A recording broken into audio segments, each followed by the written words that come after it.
Game of Thrones prequel series House of the Dragon, although based on George R. R. Martin's Targaryen history book Fire and Blood, will not feature only Targaryens, but many other houses, and many other legendary figures from that time period as well. House of the Dragon is a Game of Thrones prequel show that is confirmed by HBO's president to air in 2022.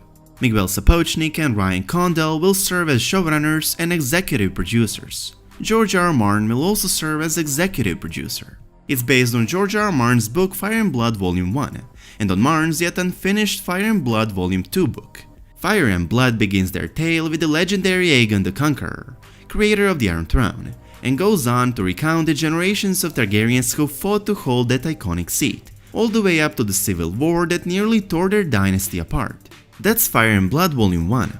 The yet unreleased Fire and Blood Volume 2 will continue from where Part 1 ended, with Rhaenyra Targaryen's son Aegon III's reign, and will cover Blackfyre rebellions, the war with Dorne, and go all the way to the Mad King, and Robert's rebellion that ended Targaryen dynasty. The key event of the show is also the key in the history of House Targaryen, the Dance of the Dragons, the Targaryen Civil War, which divided the entire kingdom and launched a huge war that was fought from 129 AC to 131 AC. The Dance of the Dragons was the most devastating war in the history of the Seven Kingdoms. The war of succession between Aegon II and his half-sister Rhaenyra over their father Viserys I's throne. Both of them thought they belonged on the Iron Throne. When people started declaring for one of them or the other, their fight divided the kingdoms in two. Targaryens fought Targaryens, brothers fought brothers, dragons fought dragons. By the time it was over, thousands were dead. Cregan Stark, known as the Old Man of the North, the Wolf of the North and the Wolf of Winterfell, was the Lord of Winterfell, and the head of House Stark during the Targaryen Civil War. A huge Northman with a hard face, dressed in fur and iron, Lord Cregan was a pillar of strength, and his presence by itself would command fear and respect. He briefly ruled King's Landing in the Hour of the Wolf, when he brought order and justice to the capital, and served as Hand of the King for Aegon III, after the Dance of the Dragons. Cregan Stark was born in 108 AC, the eldest son of Lord Rickon Stark and Lady Gillian Glower. Cregan became the Lord of Winterfell and the Warden of the North in 121 AC at the age of 13, when his Lord Father passed away. During his minority, his uncle Bernard ruled the North as a regent. When Cregan turned 16 and came of age in 124 AC, Bernard was slow to surrender his power. Relations between Cregan and Bernard grew strained, as the young Lord of Winterfell chafed under the limits imposed on him by his uncle.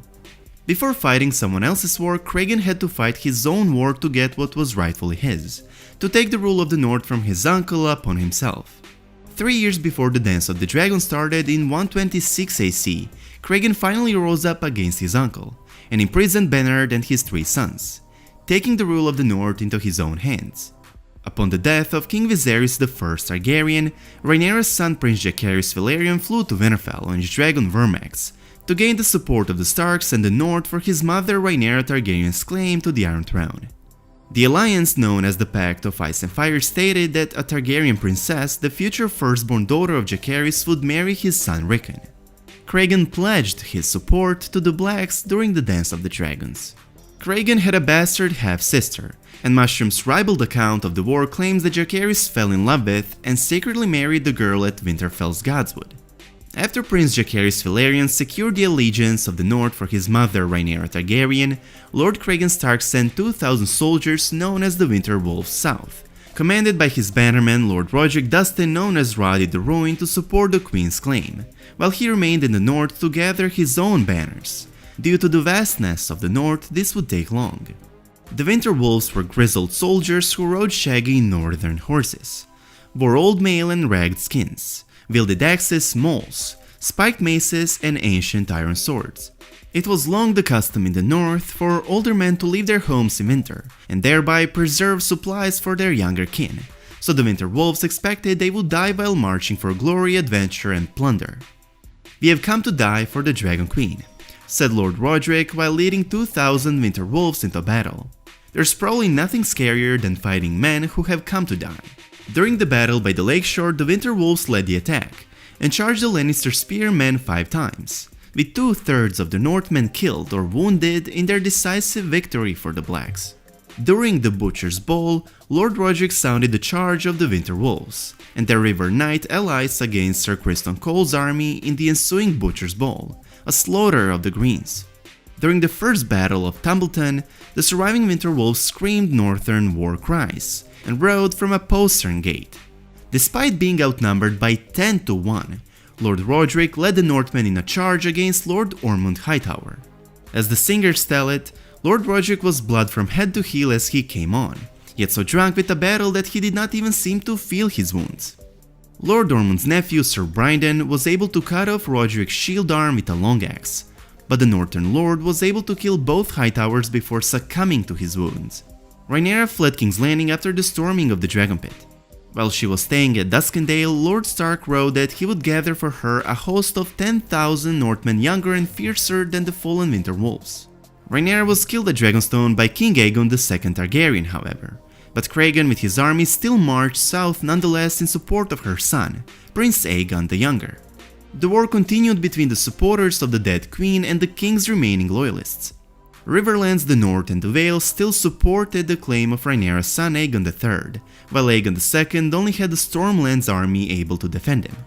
While Lord Stark moved south with his army to overthrow Aegon II and place Rhaenyra's son on the Iron Throne, Lord Boros Baratheon was marching north with his own banners, but he was defeated on the King's Road by the river lords known as the Lads, before Lord Stark arrived. Having failed to get the battle he wanted, Stark nevertheless wanted to punish those who had supported Aegon II. He moved his forces to claim King's Landing, where he found that Aegon II had been poisoned, and Aegon III was now a king. Since he was aged 11, a regency needed to be established, and several lords were vying for power. With his formidable presence and character as well as with his army, Lord Stark was the most powerful man in King's Landing. With his newfound power, Lord Stark wanted to punish those who had supported Aegon II, such as the Baratheons, the Lannisters, and the Hightowers. However, Lord Corlys Velaryon had already sent envoys to Old Town, Storm's End, and Casterly Rock to make peace. While the word of the envoys was being waited upon, there was another matter that Lord Stark wanted to deal with: the assassination of Aegon II. While he had believed that he had been a usurper and had been riding south to oust him from power, Lord Stark did not believe in killing him, but rather in defeating him on the field of battle. He declared that all those who had partaken in the killing needed to be punished. His troops arrested several people in the capital, including Lord Velaryon, Lord Larry Strong, the Master of Whisperers, and several members of the Kingsguard. After these arrests were made, Lord Stark was appointed Hand of the King by King Aegon III. During the day that followed his appointment, Lord Stark led the trials and execution of the traitors, sending most to the wall and executing a member of the Kingsguard, and Lord Strong, who refused to take the black. Following the traditions of House Stark, Lord Cregan beheaded them both himself with ice, the Valyrian steel greatsword of the Starks. This event came to be known as the Hour of the Wolf, or the Judgment of the Wolf. Lord Velaryon escaped execution or sentence when the king issued an edict that he was to be spared and returned to his former dignity as Lord of the Tides. Cregan married Alysanne Blackwood in exchange for honoring Aegon III's pardon of Lord Corlys. Lord Stark resigned as the Hand the following day and left King's Landing for Winterfell. "The snows are falling in the north and my place is at Winterfell," said Cregan, explaining why he cannot stay at King's Landing. It was during Cregan's long reign as Lord of Winterfell that House Stark's loyalty to the Iron Throne, doubtful at best prior to this, became a certainty. King Aegon III Targaryen granted many rewards to Cregan, although a Targaryen princess never married into House Stark. Sometime after the war, Cregan fought with Aemon Targaryen the Dragon Knight, the prince of House Targaryen, the member of the Kingsguard and one of the greatest swordsmen of his age, and ever in the history of Westeros, and was only barely defeated. Aemon claimed he had never faced a finer swordsman than Lord Cregan. His name is mentioned within the entry of Aemon Targaryen in the Book of Brothers. Cregan went on to have a long life, which earned him the nickname of the Old Man of the North. Cregan was entombed in the crypts of Winterfell. Cregan Stark will definitely be one of my favorite characters in the House of the Dragon, an honorable man who upholds his oath to Queen Rhaenyra, and whose men the Winter Wolves fought during most of the war, and earned the Blacks quite a few important victories in the Riverlands.